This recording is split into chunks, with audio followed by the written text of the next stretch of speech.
తెలంగాణ రాజకీయాల్లో మరోసారి సీనియర్ నేత జానారెడ్డి లేఖ హాట్ టాపిక్ గా మారింది.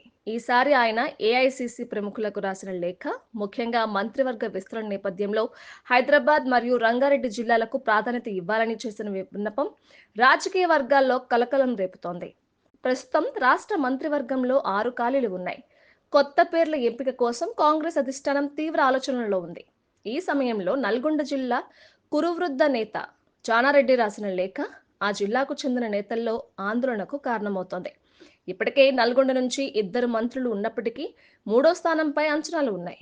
అలాంటి సమయంలో జానారెడ్డి రంగారెడ్డి హైదరాబాద్ జిల్లాలకు ప్రాధాన్యత ఇవ్వాలని కోరాడని కొన్ని వర్గాలు కోమటిరెడ్డి రాజగోపాల్ రెడ్డికి చెక్ పెట్టే ప్రయత్నంగా చూస్తున్నాయి. జానారెడ్డి కాంగ్రెస్ పార్టీలో సుదీర్ఘ అనుభవం కలిగిన నేత. ఆయన రాజకీయ ప్రయాణం తెలుగుదేశం పార్టీతో మొదలై అనంతరం కాంగ్రెస్లో కొనసాగింది. మంత్రిగా 2 దశాబ్దాలకు పైగా పనిచేసిన ఆయన ప్రస్తుతం ముఖ్యమంత్రి రేవంత్ రెడ్డికి రాజకీయ సలహాదారుగా ఉన్నారు. జానా తన కుమారులను రఘువీరారెడ్డి నల్గొండ ఎంపీ మరియు జైవీర్ రెడ్డి నాగార్జునసాగర్ ఎమ్మెల్యే రాజకీయంగా స్థిరంగా నిలిపిన తర్వాత పార్టీ వ్యవహారాల్లో పరోక్షంగా ప్రభావవంతంగా పాల్గొంటున్నారు.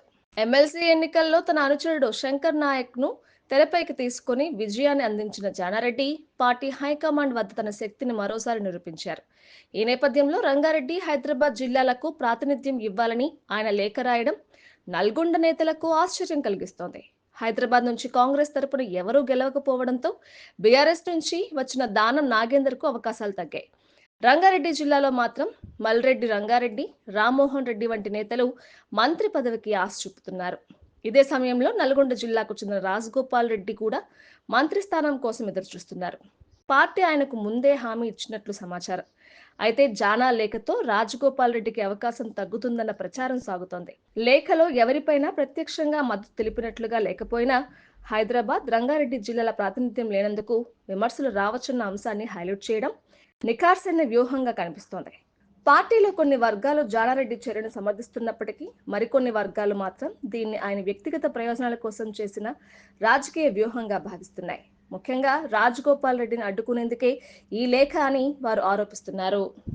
మరిన్ని అప్డేట్స్ కోసం మా కాయ్ టీవీని సబ్స్క్రైబ్ చేసుకోండి. మా వీడియో కనుక మీకు నచ్చినట్లయితే లైక్ చేయండి, షేర్ చేయండి.